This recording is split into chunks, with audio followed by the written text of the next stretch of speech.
नमस्कार, आप देख रहे हैं के न्यूज नेशनल। देश विदेश की खबरों में आपका स्वागत है। बुलेटिन की शुरुआत करने से पहले नजर एक बार डालेंगे हेडलाइंस की ओर। वैक्सीनेशन का आंकड़ा पार करने के बाद शुक्रवार को पीएम नरेंद्र मोदी अमेरिका ने चीन और रूस को करार जाने वाले हाइपर कैप्टन पलटवार किया। उन्होंने हरीश रावत सिंह को भी नहीं बख्शा। चीन ताइवान के बीच बढ़ते तनाव ने कहा ताइवान की रक्षा करने के प्रतिबद्ध। केस में जांच की आंच में अब एक्ट्रेस अनन्या पांडे तक पहुंच चुकी है। गुरुवार को उनसे 2.25 घंटे की पूछताछ के बाद एनसीबी ने आज उन्हें फिर तलब किया। तो चलिए बुलेटिन की शुरुआत कर देते हैं। बता दें कि मोदी का राष्ट्र के नाम संबोधन 100 करोड़ वैक्सीनेशन का आंकड़ा पार करने के बाद शुक्रवार को मोदी ने देश को संबोधित किया। उन्होंने इस उपलब्धि के लिए देशवासियों को बधाई दी। साथ ही उन्होंने कहा कि त्योहारों में हमें और सतर्क व सजग होने की जरूरत है। पीएम नरेंद्र मोदी ने कहा कि हमने 100 करोड़ लोगों को वैक्सीनेशन है, लेकिन हमें और भी ज्यादा सजग होने की जरूरत है। साथ ही उन्होंने कहा कि कवच कितना भी आधुनिक हो, कितना भी उत्तम हो, जब तक युद्ध चल रहा है हथियार नहीं डाले जाते। जैसा कि जूते पहनकर बाहर जाने की आदत लग गई है, वैसे ही मास्क को भी आदत ही बना लें। मोदी ने कहा कि महामारी की शुरुआत में लोगों को आशंका थी कि भारत जैसे देश में इस महामारी से लड़ना मुश्किल होगा। ये भी कहा जा रहा था कि इतना संयम, इतना अनुशासन कहां से चलेगा, लेकिन हमारे लोकतंत्र का मतलब सबके साथ है, इसलिए मुफ्त वैक्सीन का अभियान शुरू किया गया। उन्होंने कहा कि देश का एक ही मंत्र है कि बीमारी भेदभाव नहीं करती, इसलिए वैक्सीन के भेदभाव नहीं किया जा सकता। वैक्सीनेशन अभियान में वीआईपी कल्चर हावी ना होने दिया जाए। कोई कितना भी बड़े पद का हो या ना हो, सुनिश्चित किया गया कि वैक्सीन सामान्य नागरिक की तरह ही मिले। पीएम मोदी ने कहा कि पहले मेड इन ये कंट्री वो कंट्री चल रहा था, इसी का बोलबाला था। आज देशवासी यह साक्षात अनुभव कर रहे हैं कि मेड इन इंडिया की ताकत बड़ी है। ये छोटी से छोटी मेड इन इंडिया चीज हो, जिसे बनने में किसी भी उसे चीज खरीदना वोकल फॉर चाहिए। सबके प्रयास राष्ट्र के नाम संबोधन में प्रधानमंत्री ने कहा कि पिछले दिनों को लेकर 100 करोड़ वैक्सीनेशन के मन में विश्वास पैदा हुआ। अमेरिका ने चीन और रूस को करारा जवाब देते हुए आधुनिक ब्रह्मास्त्र कहे जाने वाले हाइपरसोनिक मिसाइलों का सफल परीक्षण किया। अमेरिकी नौसेना ने गुरुवार को बताया कि इस नई मिसाइल का परीक्षण नासा के वर्जीनिया स्थित वर्लोपस केंद्र में किया जा रहा है। उसने कहा कि यह सफल परीक्षण नौसेना के लिए हाइपरसोनिक मिसाइल के विकास की दिशा में बड़ा कदम है। अमेरिका नौसेना ने अपने बयान में कहा कि यह टेस्ट बताता है कि आधुनिक हाइपरसोनिक तकनीक, क्षमता और प्रोटोटाइप सिस्टम बनाने में हम कितने सक्षम हैं। हाइपरसोनिक मिसाइल अन्य मिसाइलों की तरह से होती है, लेकिन वे ध्वनि का 5 गुना ज्यादा रफ्तार से उड़ान भरने में सक्षम है। यही नहीं, हाइपरसोनिक मिसाइलें हवा में भी तेजी से अपना रास्ता बनाने में सक्षम है। यही नहीं, वायुमंडल में भी ये मिसाइलें बहुत नीचे से उड़ान भरती हैं, जिससे उन्हें डायरेक्ट करना आसान नहीं होता है। स्पेसक्राफ्ट में एक परमाणु बम लगाया जा सकता है, जो मिसाइल डिफेंस सिस्टम को भी गच्चा देने में सक्षम है। यहां तक कि सरकारी वैज्ञानिक भी पता लगाने के लिए जूझ रहे हैं कि चीनी अंतरिक्ष विमान की क्षमता क्या है। सूत्रों की माने तो फाइनेंशियल सिस्टम से बातचीत में बताया कि इस मिसाइल ने फिजिक्स के नियमों को बदल अमेरिका के पास अभी तक नहीं है। तो वहीं कैप्टन अमरिंदर सिंह ने गुरुवार को कांग्रेसियों पर पलटवार किया। उन्होंने हरीश रावत से लेकर नवजोत सिंह सिद्धू और प्रगट सिंह को भी नहीं बख्शा। उन्होंने रावत को कहा कि वे मुझे सेक्युलरिज्म का पाठ ना पढ़ाए। वहीं प्रगट सिंह के अकाली दल से और सिद्धू के बीजेपी के आने पर रावत को घेरा गया। कृषि कानून निर्माण था कि अमरिंदर वो सेक्युलर सिंह ने कहा कि सेक्युलरिज्म के बारे में बात करना बंद करो। मत भूलो कि सिद्धू 14 साल बीजेपी में रहे और उसके बाद कांग्रेस में उन्हें शामिल किया गया।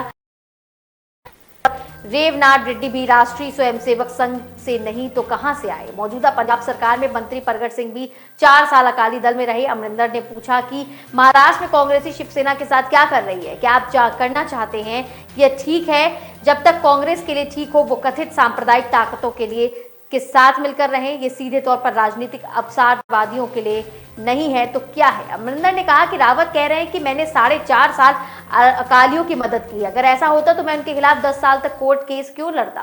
वहीं 2017 के बाद कांग्रेस पंजाब में हर चुनाव क्यों जीतती रही। चीन ताइवान के बीच बढ़ते तनाव, बाइडेन ने कहा कि उनका देश चीन प्रतिबद्ध है। राष्ट्रपति जो सुरक्षा के लिए आएगा। वह उसकी गौरतलब है कि ताइवान स्वयं को कि चीन हमेशा एक हिस्से के तौर पर मान्यता देता रहा। अमेरिका कम से कम 1 साल से गुप्त रूप से ताइवान में सैन्य प्रशिक्षकों की एक छोटी टुकड़ी के साथ उनके सैन्य बलों को प्रशिक्षण दे रहा है। एक सूत्रों के मुताबिक से ये दावा किया गया है कि बता दें कि चीन के साथ प्रतिद्वंदी को देखते हुए अमेरिका का यह कदम काफी महत्वपूर्ण माना जा रहा है। ताइवान ने भी चीन को चेतावनी दी कि अगर चीन कई दिनों तक बीजिंग के युद्ध विमानों की घुसपैठ के बाद इस द्वीप पर कब्जा कर लेता है तो उसके क्षेत्रीय शांति के लिए विनाशकारी परिणाम होंगे। ताइवान की राष्ट्रपति ताई इंग वेन ने स्पष्ट किया है कि अपने आप को बचाने के लिए जो भी करना पड़ेगा उसे करने से ताइवान नहीं चूकेगा। मुंबई क्रूज ड्रग्स केस में जांच की आंच में अब एक्ट्रेस अनन्या पांडे तक पहुंच चुकी है। गुरुवार को उनसे 2.25 घंटे ने पूछताछ के बाद एनसीबी ने उन्हें आज फिर तलब किया है। अनन्या गुरुवार को तय समय से 2 घंटे की देरी से शाम 4 बजे एनसीबी के दफ्तर पहुंची और करीब 6:15 तक वहीं रही। पिता चंकी पांडे और वकील भी उनके साथ एनसीबी ऑफिस में मौजूद थे। क्रूज ड्रग्स केस में एनसीबी ने एक और ड्रग पैडलर को रात 3 बजे पकड़ा है। हालांकि उसकी गिरफ्तारी अभी नहीं दिखाई गई है। कहा जा रहा है कि आर्यन के पास से रिकवर्ड ड्रग चैट में भी इसका नाम आया है। संभवतः अनन्या के सामने उसे बैठाकर पूछताछ की जा सकती है। अनन्या से आज आर्यन के व्हाट्सएप चैट दिखाकर सवाल किए गए हैं। एनसीबी आर्यन खान और अनन्या पांडे की चैट की जांच कर रही है। उनके इलेक्ट्रॉनिक डिवाइस भी जब्त कर लिए गए हैं। एनसीबी ने गुरुवार को मुंबई के बैंड्रा इलाके में स्थित अनन्या पांडे के घर पर छापेमारी की। ये रेड अनन्या के पॉली हिल वाले फ्लैट पर हुई थी। छापेमारी के बाद अनन्या को पूछताछ के बुलाए गए। एनसीबी अधिकारियों ने उनके घर से एक लैपटॉप, फोन और ज्यादातर इलेक्ट्रॉनिक उपकरण जब्त किए हैं।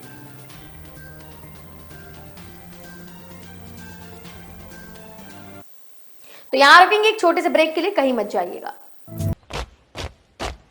पापा हो या मम्मा हो, पापा हो या मम्मा हो, या मम्मा की अम्मा हो, या मम्मा की अम्मा हो, सबको हम सिखाएंगे, सबको हम सिखाएंगे, बिजली हम बचाएंगे, बिजली हम बचाएंगे। बत्ती पंखा गीजर हो, बत्ती पंखा गीजर हो, एसी हो या हीटर हो, एसी हो या हीटर हो, कभी न चालू छोड़ेंगे, कभी न चालू छोड़ेंगे। नेबर हो या टीचर हो, नेबर हो या टीचर हो, अकल से और मेहनत से, अकल से और मेहनत से, और पूरी हिम्मत से, और पूरी हिम्मत से, सबको हम सिखाएंगे, सबको हम सिखाएंगे, बिजली हम बचाएंगे, बिजली हम बचाएंगे, बिजली हम बचाएंगे। बिजली हम जवानों, बचाएंगे। जहाँ बिजली वेस्ट हो रही है वहीं अपनी बैटलफील्ड है, तो बिजली बचाओ, देश बनाओ।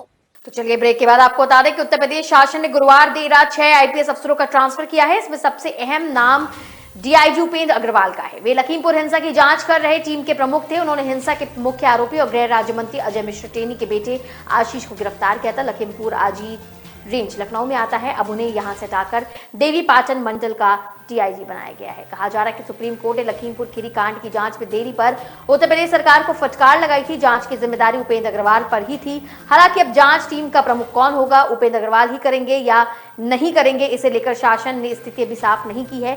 चर्चा तो ये भी है कि ये ट्रांसफर चुनाव आयोग की उस सख्ती को लेकर है जिसमें आयोग ने 3 साल से ज्यादा समय से एक जगह तैनात अफसरों को हटाने के निर्देश दिए हैं। तो अमेरिकी एजेंसी का दावा है कि चीन द्वारा हाइपरसोनिक मिसाइल के परीक्षण के बाद अमेरिकन कांग्रेस ने अपनी सूत्रों में यह दावा किया है कि भारत भी उन चुनिंदा देशों में शामिल है जो हाइपरसोनिक हथियारों को विकसित कर रहा है। सूत्रों में दावा किया गया कि अमेरिका, रूस, चीन के पास सबसे उन्नत किस्म के हाइपरसोनिक हथियार प्रोग्राम है। Australia, India, France, Germany, Japan भी उन देशों में शामिल है जो हाइपरसोनिक टेक्नोलॉजी को विकसित कर रहे हैं। सूत्रों से यह रिपोर्ट तब सामने आई जब हाल ही में चीन ने हाइपरसोनिक मिसाइल का परीक्षण कर अमेरिकी खुफिया एजेंसी को सबको चौंका दिया था। जहां अमेरिका और ऑस्ट्रेलिया मिलकर परमाणु हथियार बना रहे हैं तो भारत और रूस भी एक साथ मिलकर इस पर काम कर रहे हैं। दोनों देशों ने Mach 7 hypersonic cruise missile BrahMos 2 में एक दूसरे का सहयोग किया। पहले ब्रह्मोस 2 का काम 2017 में पूरा होना था, लेकिन इस सूत्रों की माने तो यह 2025 से 28 के बीच में तैयार होगी। सूत्रों ने यह भी कहा है कि Bharat hypersonic technology demonstrator vehicle program के तहत दुगनी क्षमता की स्वदेशी हाइपरसोनिक मिसाइल की विकसित कर रहा है और जून 2019 व सितंबर 2020 में मैक 6 का सफल परीक्षण भी कर लिया गया है।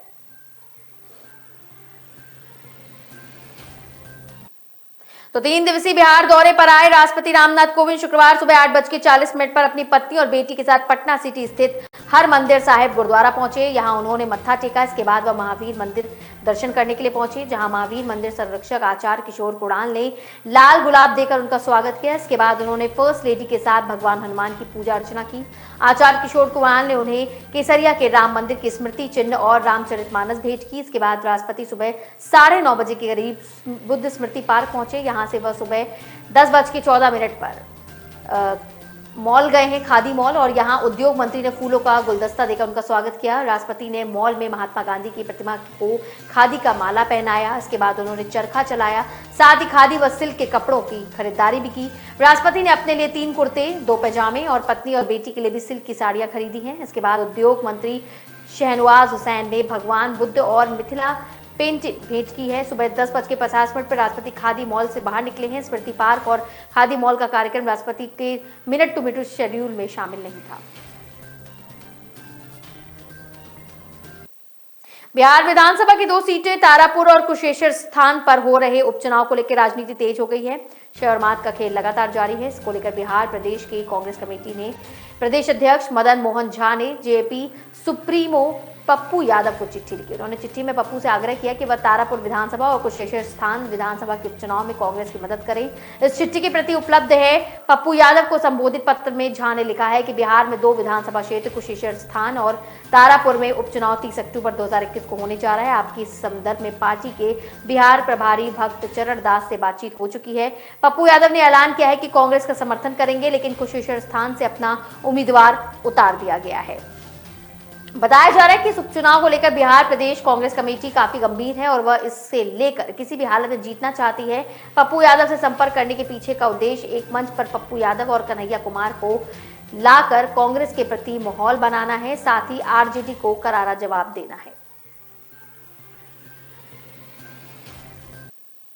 जयपुर के मोती डूंगरी गणेश मंदिर और बिरला मंदिर में गुरुवार रात को हथियारबंद आतंकियों को घुसने और वहां मौजूद लोगों को बंधक बनाने की खबर में शहरवासियों में सनसनी मच गई। रात करीब 8:15 पर खबर अफवाह निकली। पड़ताल में सामने आया कि नेशनल सिक्योरिटी गार्ड कमांडो का मॉक ड्रिल ऑपरेशन था। मॉक ड्रिल में आधुनिक हथियारों से लैस करीब 120 से ज्यादा ब्लैक कैट कमांडो शामिल हुए। इसमें आतंकियों के शहर के प्रमुख मंदिरों में घुसने पर उनसे मुठभेड़ के ऑपरेशन को अंजाम देने का ड्रिल किया गया। इस दौरान मंदिर के आसपास के क्षेत्र में जयपुर पुलिस में पूर्व जिले का जाब्ता बुलाया गया। वे मंदिर के आसपास ही तैनात रहे। ट्रैफिक पुलिस ने ग्रीन कॉरिडोर बनाकर एनएसजी को मोती डूंगरी गणेश मंदिर तक पहुंचाने में मदद की। इसके अलावा civil defence, fire brigade, 108 ambulance medical team के अलावा सुरक्षा से जुड़ी अन्य एजेंसियां, एटीएस और एसडीओ कमांडो भी ऑपरेशन में शामिल हुए।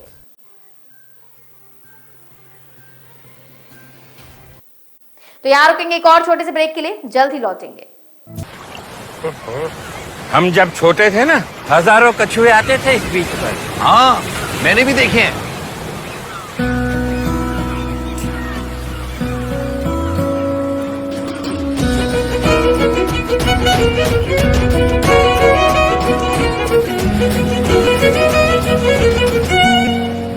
क्या कर रही हो बेटा? कछुओं के लिए जगह बना रही हूँ ताकि वो दोबारा वापस आ सके। मुझे भी तो देखने हैं कछुए।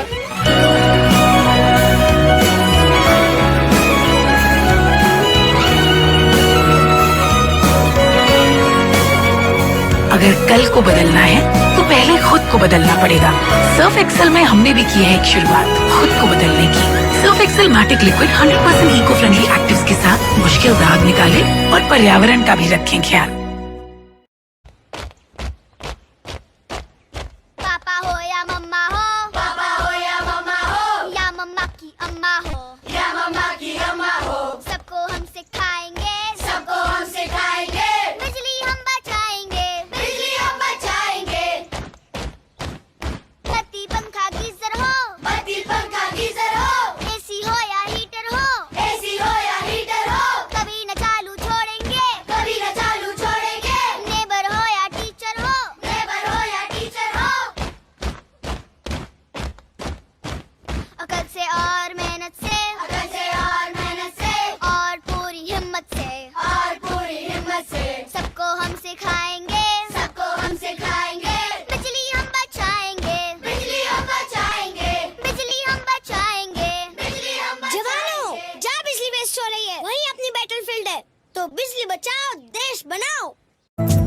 तो ब्रेक के बाद एक बार फिर से स्वागत है। खबर हरियाणा से है, जहां हरियाणा में बड़ा हादसा दिल्ली से सटे बहादुरगढ़ में केएमपी एक्सप्रेसवे पर शुक्रवार को हुआ है।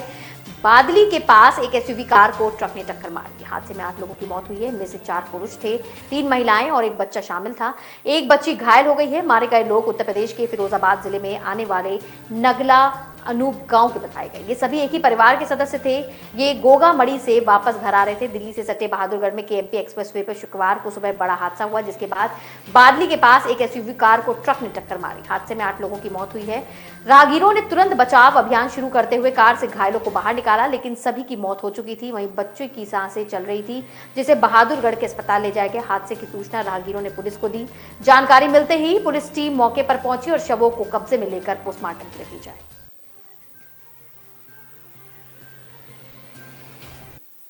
तो चीन में एक बार फिर से कोरोना वायरस की वापसी हो चुकी है। इससे लोग दहशत में आ चुके हैं। कई फ्लाइटें रद्द हो चुकी हैं, स्कूल बंद किए जा रहे हैं। फिर से वही तस्वीर नजर आ रही है। लोग घरों में कैद हो रहे हैं। कई जगहों पर तो फिर से लॉकडाउन भी लगा दिया गया है। पूरी दुनिया में कोरोना वायरस फैलने वाले चीन में फिर से महामारी का प्रकोप बढ़ता जा रहा है।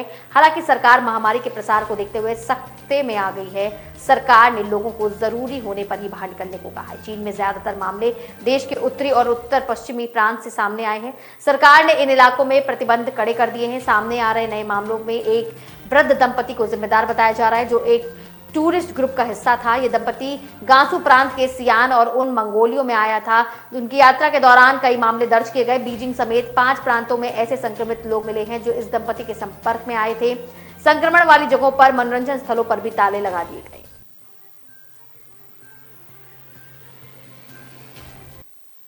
तो वहीं बॉलीवुड एक्टर आमिर खान अपने एक विज्ञापन को लेकर विवाद में फंसते नजर आ रहे हैं। विज्ञापन पर आपत्ति कर्नाटक से उठी है। कर्नाटक के उत्तर कन्नड़ में भारतीय जनता पार्टी के सांसद अनंत कुमार हेगड़े ने आमिर खान के विज्ञापन पर आपत्ति जताते हुए उन्हें शुक्रवार को अन्य महत्वपूर्ण दिनों पर मुस्लिमों का नमाज के नाम पर सड़कों को ब्लॉक करने जैसे मुद्दों को उठाने की नसीहत दी है। आमिर खान या विज्ञापन कंपनी की ओर से अभी तक इस बारे में कोई भी आधिकारिक बयान सामने नहीं आया, लेकिन आमिर खान के जिस विज्ञापन पर बवाल हो रहा है उसमें वहां लोगों से सड़कों पर पटाखे ना फोड़ने की अपील करते नजर आ रहे हैं। एक विज्ञापन एक टायर बनाने वाली कंपनी का है, जो काफी पिछले दिनों से दिखाया जा रहा है। विज्ञापन में सुरक्षा सड़क की उसका संदेश देने की कोशिश की गई है। अनंत हेगड़े ने टायर कंपनी के एमडी और सीईओ को 14 अक्टूबर को इस विज्ञापन पर आपत्ति जताते हुए पत्र भी लिखा। इसमें उन्होंने कहा, सामाजिक मुद्दों के प्रति कंपनी के विशेष ध्यान की प्रशंसा होनी चाहिए। हालांकि सड़कों पर पटाखे फोड़ने को लेकर जागरूकता फैलाने के साथ ही शुक्रवार अन्य महत्वपूर्ण दिनों पर मुस्लिमों का नमाज के नाम पर सड़कों को ब्लॉक करने जैसे मुद्दे पर भी ध्यान आकर्षित करने की आवश्यकता है, संबोधित करने की जरूरत है। इस विज्ञापन से हिंदुओं में अशांति फैल रही है। उम्मीद है कि भविष्य में कंपनी हिंदू भावनाओं का सम्मान करेगी।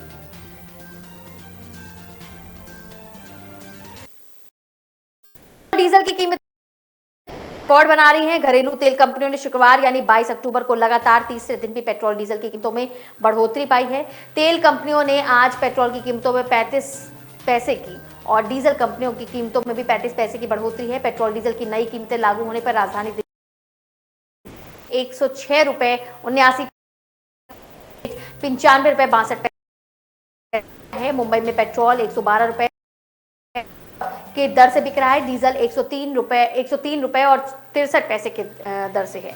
मध्य प्रदेश में 117 रुपए 79 पैसे, डीजल 107 रुपए 8 पैसे और इसी महीने 22 दिनों में पेट्रोल डीजल 17 बार महंगा हो चुका है। राजधानी दिल्ली में पेट्रोल 5 रुपए 25 पैसे, डीजल 5 रुपए 73 पैसे महंगा हो चुका है। 2021 में ये कई बार ऐसा बदलाव देखने को मिला है, यानी 10 महीने से कम समय में पेट्रोल 22 पैसे और डीजल 21 रुपए 50 पैसे तक महंगा हो चुका है।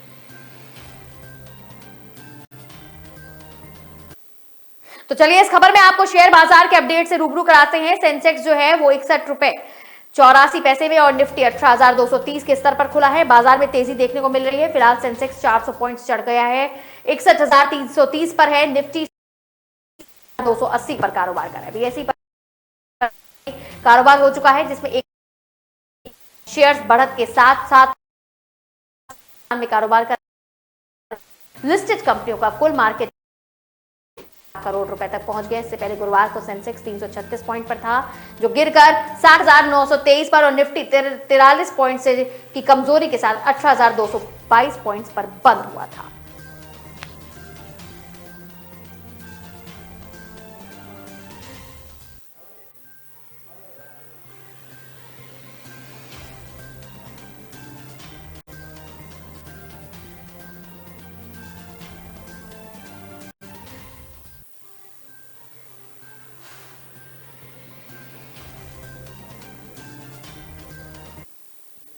तो फिलहाल इस बुलेटिन में सिर्फ इतना ही, लेकिन तमाम खबरों से रूबरू होने के लिए आप देखना ना भूलें के न्यूज नेशनल।